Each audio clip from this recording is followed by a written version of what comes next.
lawyers. So it was thought that to avoid that sort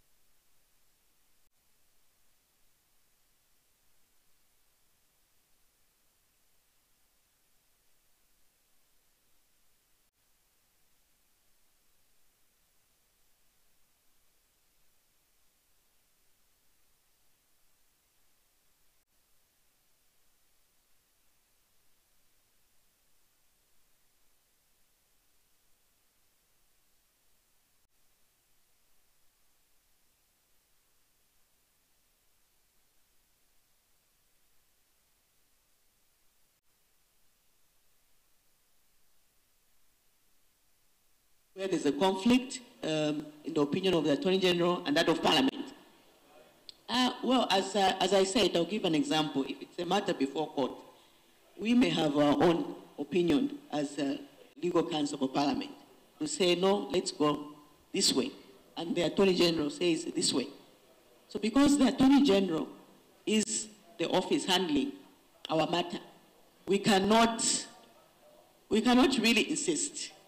So if there's a conflict, because the Attorney General insists that by virtue of the law, I am the lawyer that represents the government in all matters before court. And since it is I and not you who is going to argue that matter in court, it means the Attorney General's opinion on that matter prevails. And that is why I went further to indicate that in some cases, we have been vindicated by virtue of the decision of the court. So sometimes they would agree with us, sometimes they won't. But since they're the ones going to court, the opinion of the Attorney General prevails.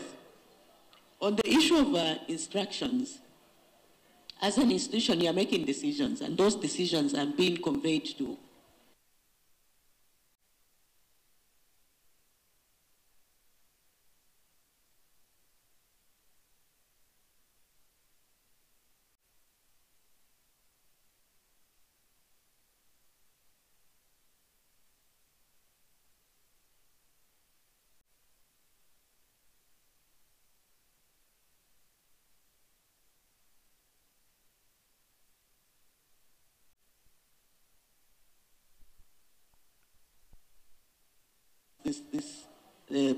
this matter. Of course, you cannot insist and say, put it in writing.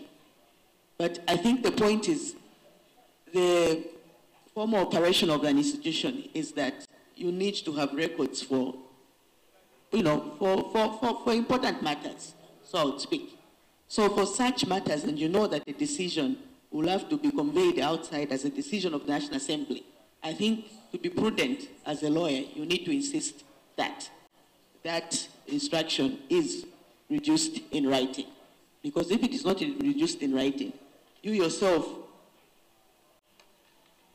it may be, people can turn around, your superiors can turn around and say, this was the advice of the legal counsel. So basically on important matters, especially where the institution has to render a decision, I think instructions have to be in writing. And I think as you work in that institution, you know what is going on. So as a lawyer, I think you have the right to actually request that those instructions are in writing. And we do that actually as lawyers most times. Some instructions, because you know the end product. So to protect yourself and above even the institution, you have to at least remind your superiors that that is a matter which I think should be handled formally so that the record, whatever advice is given on that matter, is actually recorded. Thank you. Any other panelists want to add to the responses?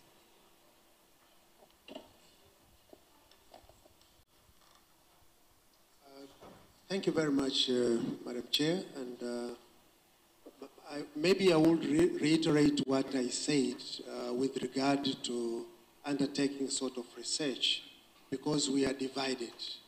We have different experiences from various parliaments. So perhaps it would be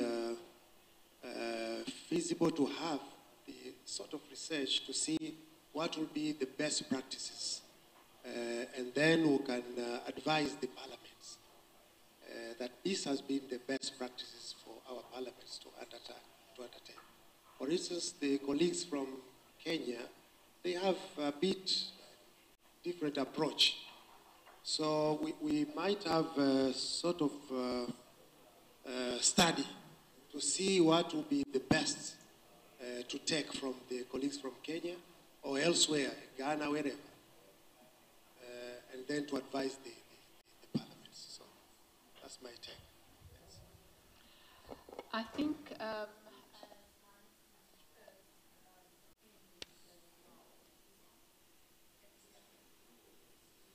can you hear me? Yeah.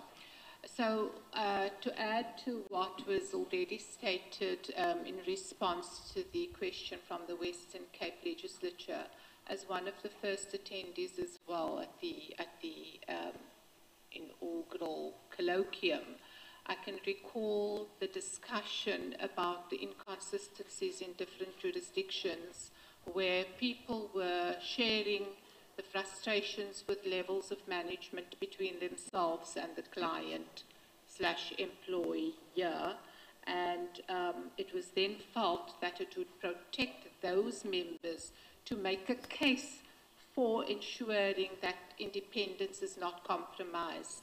So from my recollection, I know it sounds a bit trite that something like that goes into the principles, but it was specifically to protect people who were really fighting for that independence. And we thought if we articulated that clearly, and I think you probably will remember now that that was quite a big discussion at that colloquium, and it indeed did facilitate people being able to take it back, because the secretaries were all, or the clerks were all, then buying into the concept that it is a continental thing.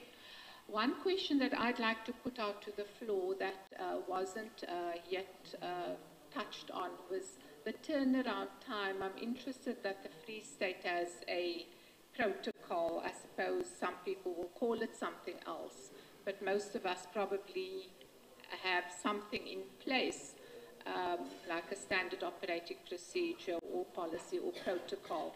But I'd like to know, are there any fixed turnaround times that some of you have in these protocols for, to use it as a standard term?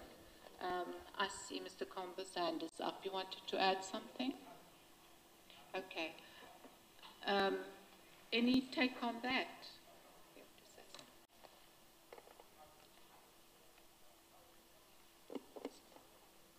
Zimbabwe? Where? In the corner. Was that Elizabeth?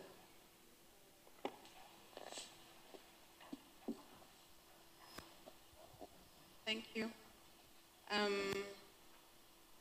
In Zimbabwe, we have come up with what is called the Counsel's Office Manual. And that manual is largely based on the Nairobi principles, because we came up with it about 2 years ago, post the adoption of the principles that we're using as councils to parliaments in Africa. So the manual basically guides our day-to-day work, but it also works in hand with the procedures that we use under the results-based management system. We have 6 procedures for the work that we do in terms of providing legal services to Parliament of Zimbabwe, under litigation management, committee meetings, and so forth and so forth. And those, in conjunction with the Council's Office Manual, help us in our day-to-day work. Our turnaround time in terms of the work that we are doing is 5 working days. So once a document comes to Council's desk, and if it trickles down to us, it's expected to be churned out and returned to the office that requested the legal service within 5 working days. The only instance where that is slightly different is in the case of litigation management, in the case of Parliament being sued, which we are forever being sued. That's where we have the 9-day period where we can come up with a proper opposing affidavit. I also wanted to comment on the issue of differences in opinions regarding the AG's office and our office. In the case of Zimbabwe, if an opinion is not taken by the presiding officer or the person who sought it from counsel's office, if they don't like it, then they then request an opinion from the AG's office. And we also make a request from a former counsel to parliament or a person who is in law and a member of the Law Society.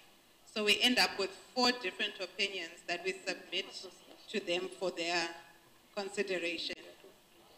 The reason why this is so is because counsel's office is solely responsible for advising Parliament of Zimbabwe.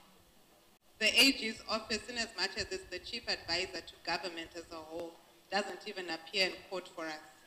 In the instance that we are being sued, Parliament of Zimbabwe engages external before the court for on parliamentary procedure.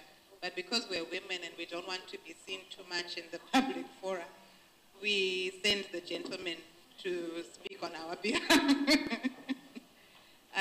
Just in that instance. In all other instances, we are okay with it. But because of the nature of our work and the numbers that we have, we're very few women. We're only 4 in the whole department. But for purposes of protecting our beings and our security, we have the external lawyers go to court for us. And when they go, the AG goes, in the instances where we're sued together with the president or a minister, the AG will represent the presidium and the executive, but ours will represent our office. And they work under our instruction.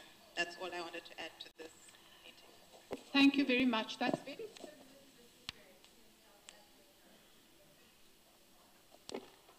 okay. The Zimbabwe situation is very similar to the situation in South Africa. So we have 7 working days turnaround time at the national parliament. I'm not sure at provincial what the timelines are. So my colleagues here could perhaps comment on that. But also we have a team, but you know, it's quite a big parliament. We have a team of about 10, let's say, advising committees and the institution. But we also have external representatives representing us in court. So our work is primarily in committees and for the institutions such as procurement, labor, contract vetting, policy vetting, and so on. But most of the work is actually on the trot in committees as committees deliberate matters. So we don't have litigation specialists per se, so we use external counsel.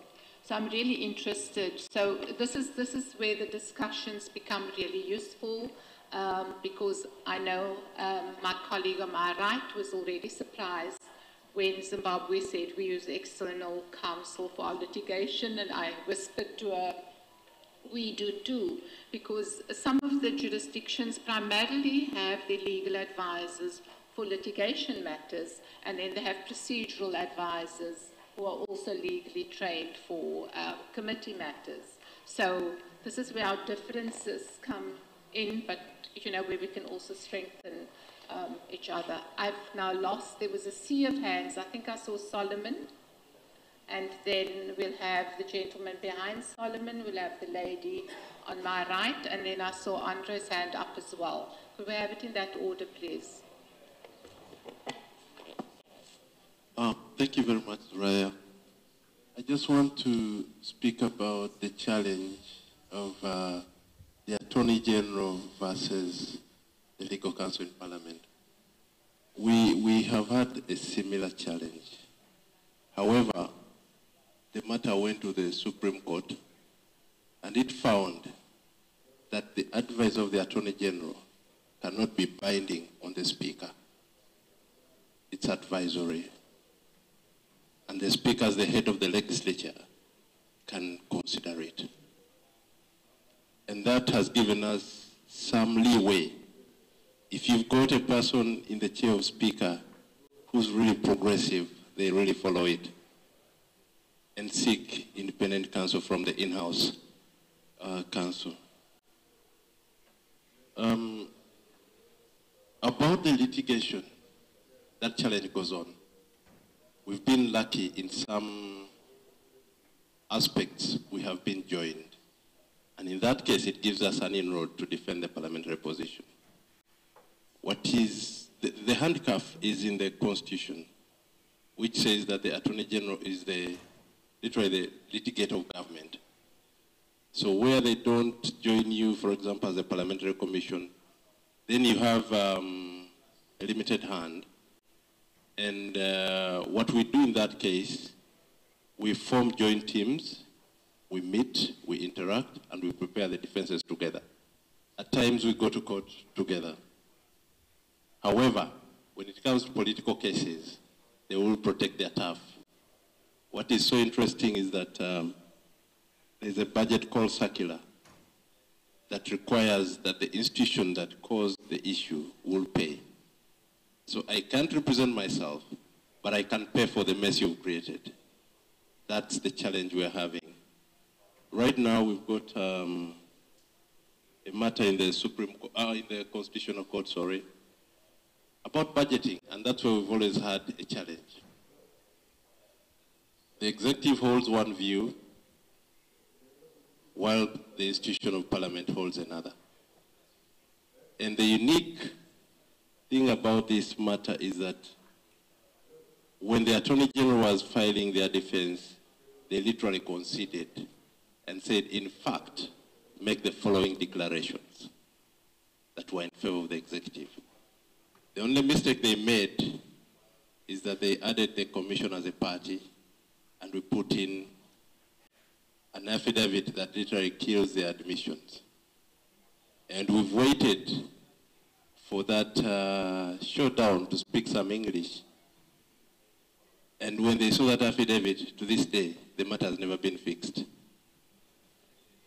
It's more disturbing when you have a judiciary that does not literally follow the first in, first out rule, and they will fix matters as they please.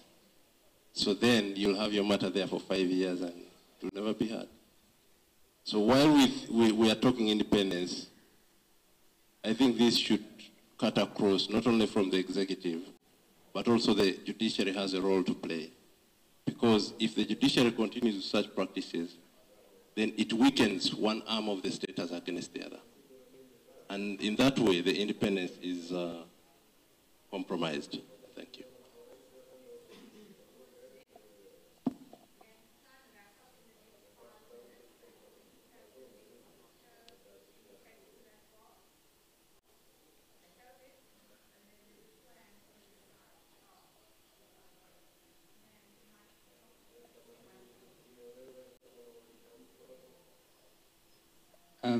Just to comment on the issue of timelines in the Western Cape. I think similar to everybody here, we often, we are put under pressure to produce outcomes in specific periods of time. For our part, we've always resisted fixed timelines. We still do.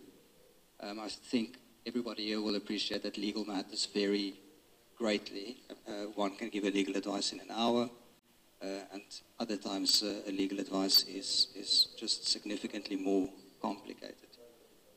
Our practical arrangement is, as far as our stakeholders or our clients, to put it that way, whether it's a committee or the secretary or the speaker or wherever the legal need arises from, our approach is always to basically negotiate or agree to. So we will engage with the committee chairperson, indicate to a committee chairperson, listen here, this is a simple thing, I can give you an answer tomorrow, or listen here, this is really complicated, we need a bit more time to work on that.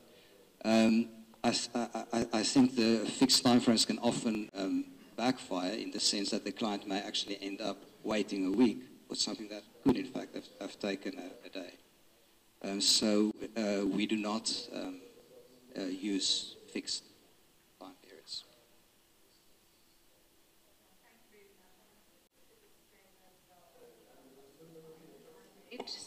So thank you. Whilst we do have the fixed 7 days, it is obviously exactly the same as you say. The circumstances will determine the time. Often it's required the next day or the same day, but then we adjust accordingly. So, yeah. Thank you. Can we have you? Thank you, Chair of the session. Mine is just two things. First, to strongly associate myself with the comment made by the President of a colloquium in relation to the need for us to move to the next generation of a colloquium, especially one, in light of what is said, which is true, the use of technology, looking at the diversity of our continent, the difficulties in communication, the funding issues. I think if we move the colloquium to the next level, so that we integrate technology, basically not only the main colloquium, like I can imagine, those of our colleagues who are not able to attend today could easily have participated in this colloquium from their respective jurisdiction if we had fully embraced technology. And it shouldn't be just during the main colloquium. I think that will give us an opportunity in between to design programs, capacity building programs, capacity building initiatives in between the 2 years that will continuously serve to empower discussions like the one we're having on the role of Attorney General. We could easily have it online in between the 2 years so that we don't need to wait to have a main gathering for us to engage now in the real issues affecting the officers of the legal counsel. So I will strongly throw a challenge to the next council, whoever becomes. I know amendment to the Constitution, looking at our Constitution, I think it's Article 28. It just says notice has to be given to the Secretary General. It doesn't say who gives notice or when, how the amendment is emanated. But for good order, I think it would be good if those are issues which are canvassed by the Council, because they are the ones who represent us, for good order, and see how we can move really the colloquium to the next level. Then secondly, and it relates to what my counterpart, the Deputy Clerk of Zambia, Cecilia, was saying. The issue of the placement of a legal office,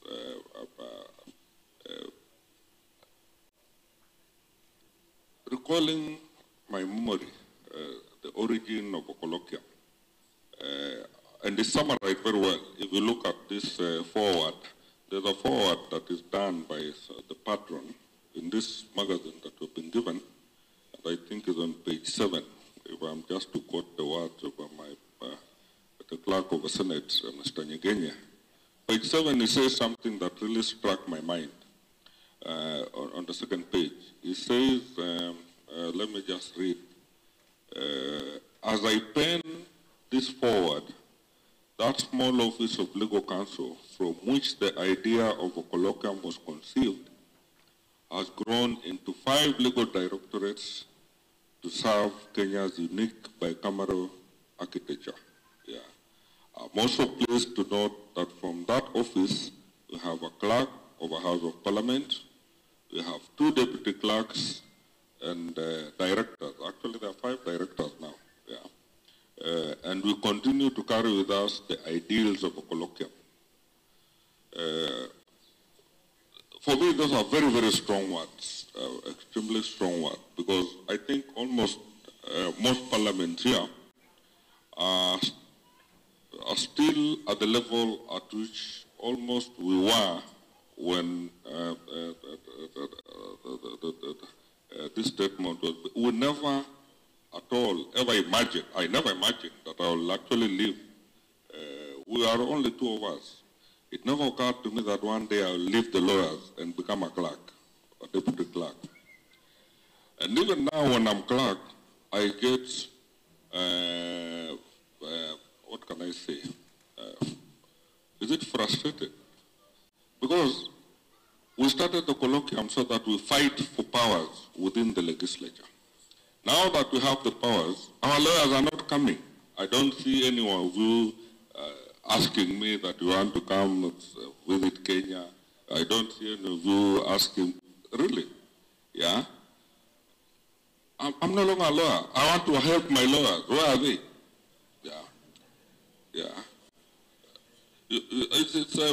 I think for me, the statement that is here, that my counterpart, Clark Nyegenye, is attributing to, the opportunities for lawyers in parliament, unless you push. If you ask for something small, you get small.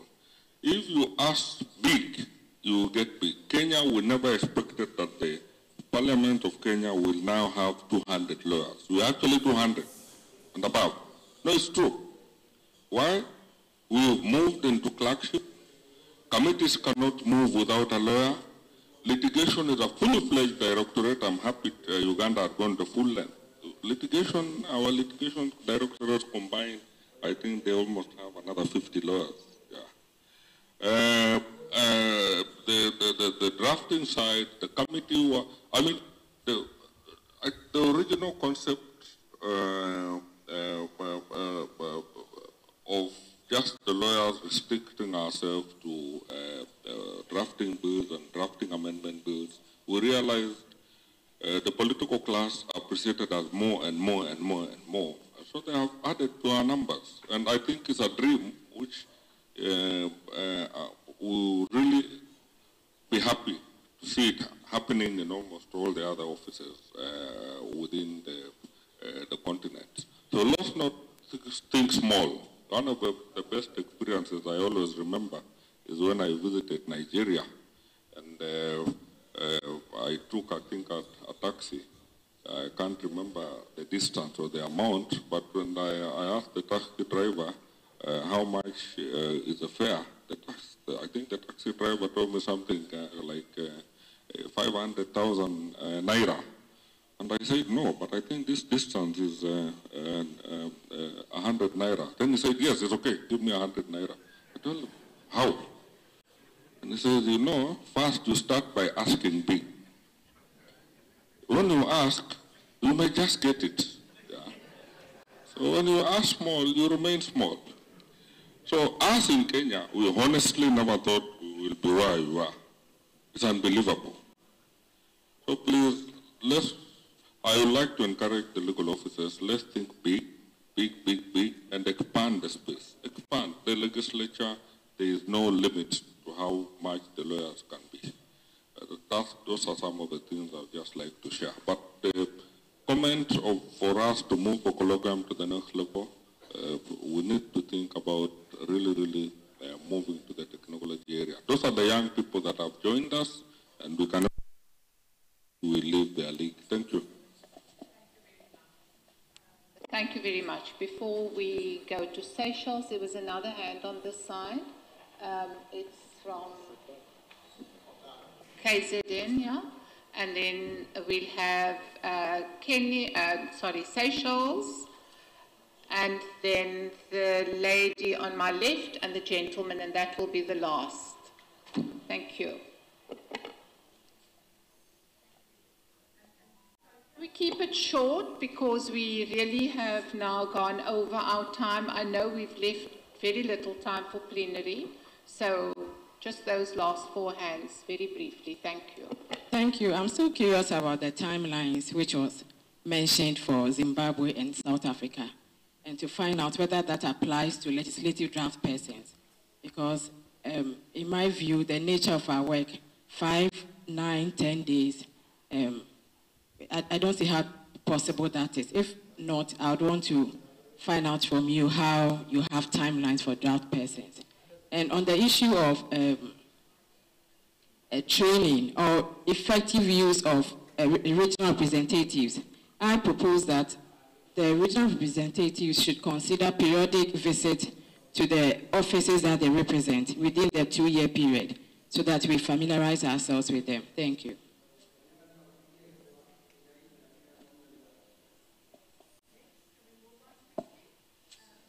It was Seychelles. Sorry. Hello? Okay. I'm Iman from Seychelles. So I'm the legal counsel to the National Assembly.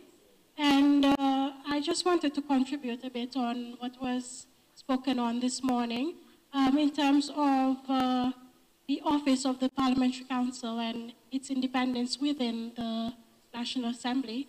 On our side in Seychelles, the office is directly responsible to the clerk of the National Assembly. So I think on that point we're okay. And also, there is a National Assembly Council which is chaired by the Speaker. So the office of the Legal Counsel is also a part of that National Assembly Council, whereby you can advise the Speaker and you have a direct link to the Speaker as well. In terms of our principle of assessment, we do have a work plan which we submit for every 3 months. We submit a work plan, and we have a performance contract, and we have the performance-based framework which guides our work, and we use that as self-assessment for growth within the legal unit. I think that was a bit on what I had to say. In regards to the involvement of the AG, we do have the Attorney General who's drafting all of the public bills. However, the private members' bills are drafted by in-house officers. We do outsource for legal representation in case we do have litigations before the courts. And we do have instances where the advice of the AG contradicts the ones coming from inside the Parliament. However, in that case, whoever's seeking the advice and gets the two conflicting advice, they will choose whichever they wish to choose, because the AG is the advisor to the government, and we are considered as a branch of the government. We are striving towards legislative autonomy, and that is something we look forward to learning from you, how you, especially the Honorable Deputy Clerk of the Zambian Parliament, how you went about to draft your Parliamentary Services Act, because that is something we really wish to do, and we have the engagement of the Speaker on that front. However, we need to do it through a private member's bill, because obviously we do not have much will from the government to do so. So that is something which I was happy to hear and wish to know more about if possible. Thank you very much.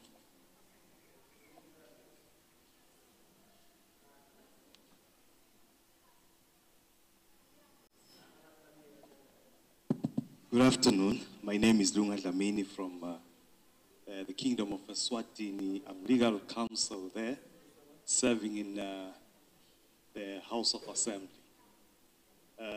Mine is just to share a brief experience with our parliaments, especially pertaining the issue of Attorney General and that of in-house legal counsel. Our parliament is basically bicameral, which means there's this lower house and the upper house. I serve in the lower house, and my colleague up there is the one legal counsel responsible for the upper house. Sometimes, the Office of the Attorney General does feature in our parliament. He's the chief legal advisor when it comes to all government departments and ministries, and also a member of the executive as well. He enjoys such benefits similar to ministers as well. And also in our parliament, he comes there to render legal advice in the house. Sometimes we would have difficulty with that setup because there will be an instance whereby the learned Attorney General would render his advice while the House is in its session or in its sitting.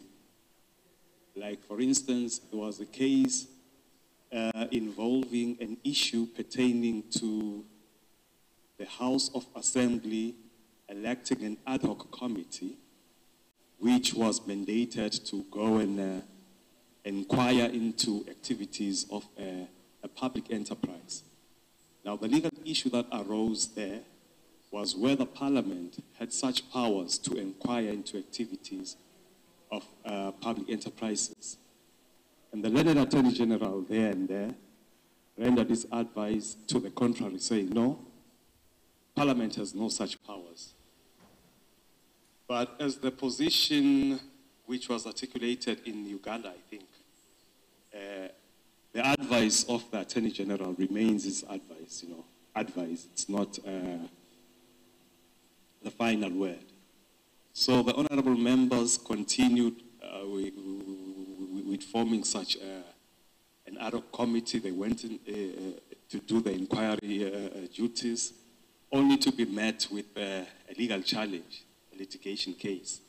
Now, the case was before court. When the case is before court, one of the duties of the Office of AG is to represent even us in Parliament as well.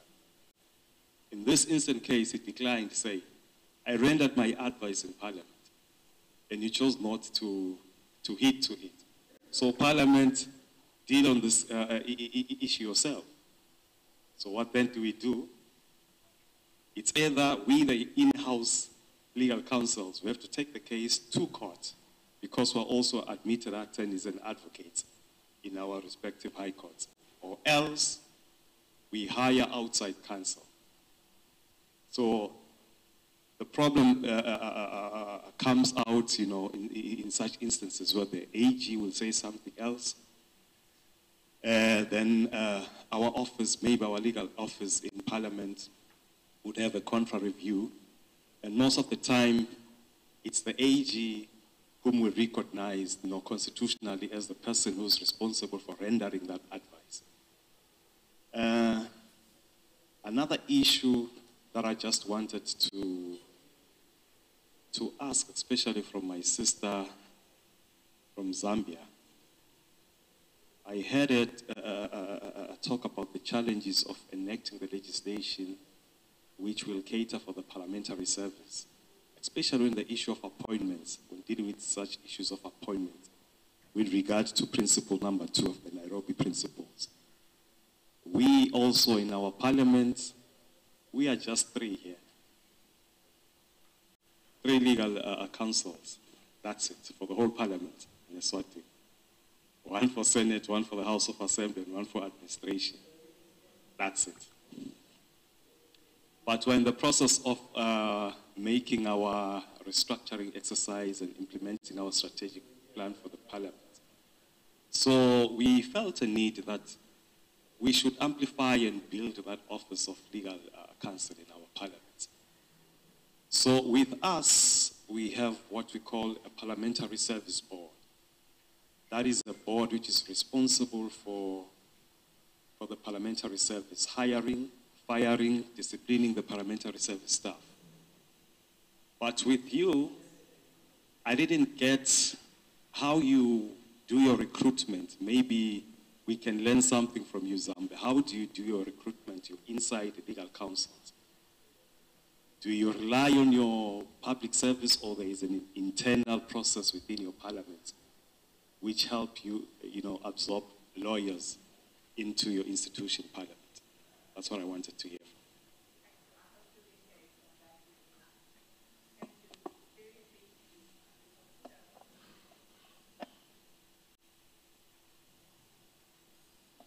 Thank you very much, and thank you all our presenters and the discussants.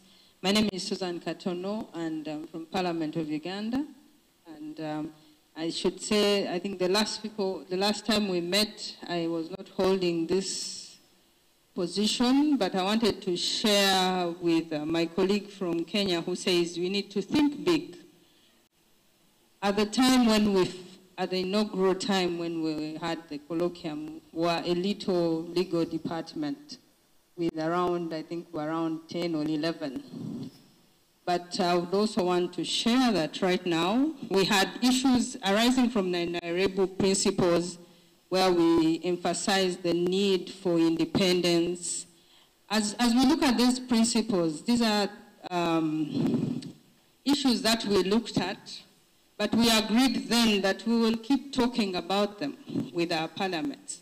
we'll keep on engaging our clerks and our speakers and bring these issues. And we'll have these activities where we'll invite them and call them to such activities. And as a result of that, we did, actually, we had reporting issues, challenges, but we reorganized. The provision of legal services in the Parliament of Uganda was reorganized like 2 years ago, where we now had a position of a general counsel to Parliament created, and a general counsel to Parliament who reports directly to the clerk. And as a result of that, there was creation of 2 divisions, one headed by my colleague, Council Member Solomon, in charge of litigation, one headed by me, in charge of legislative drafting and other legislative services. So, and as a result of that, at least now we can boast of 30 plus, we're around 34 members, legal lawyers in the division of Office of General Counsel. So it was such a wild dream. I will tell you that our colleagues in other departments are like, but what do the lawyers think they are? It was, and it was achieved. So and this is something we picked from this kind of engagement.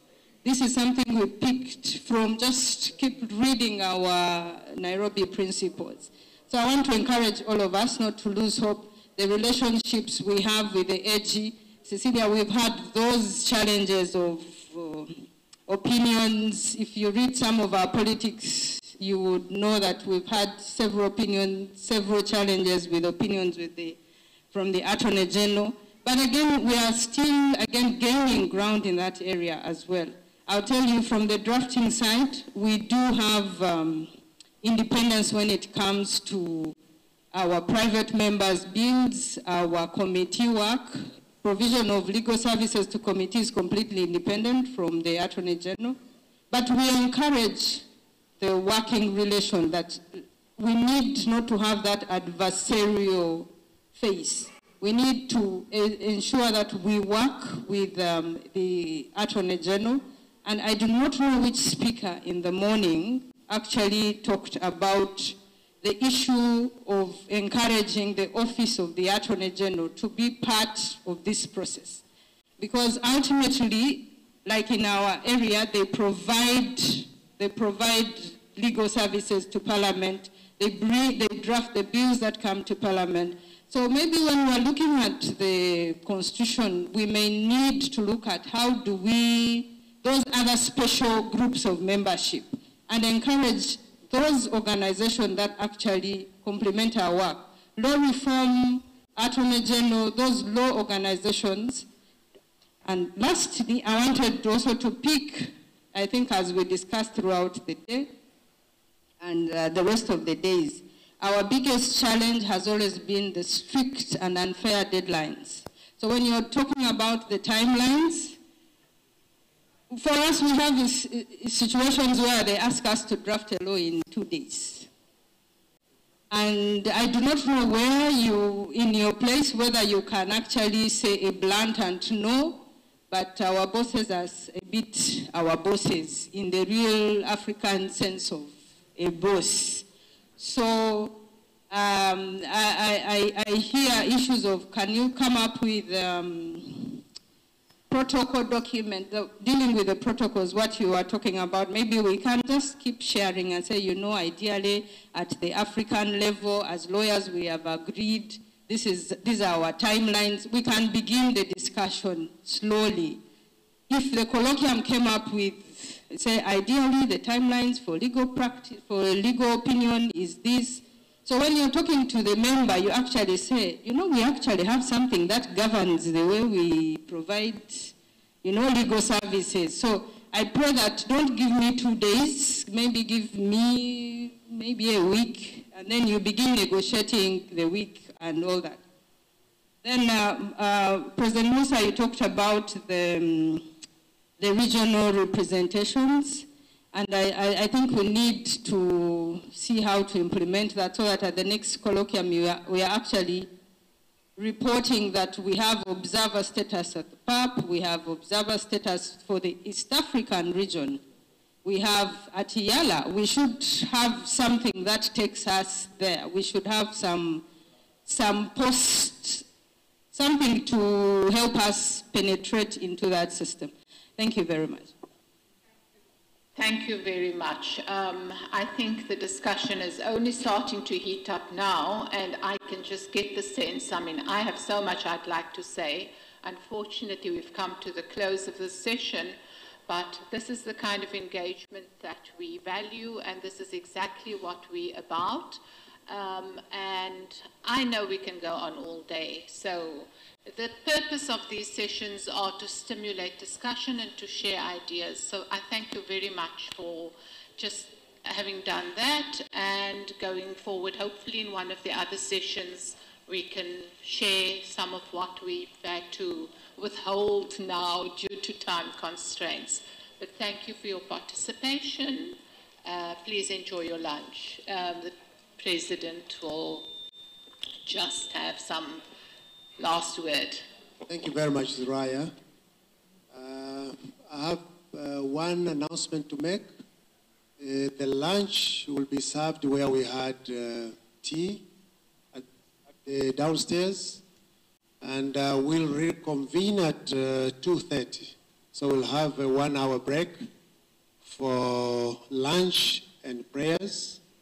For those who will be praying, we have a space at the rooftop for men, and for female downstairs. Ushers will guide you where to pray. So I thank you very much.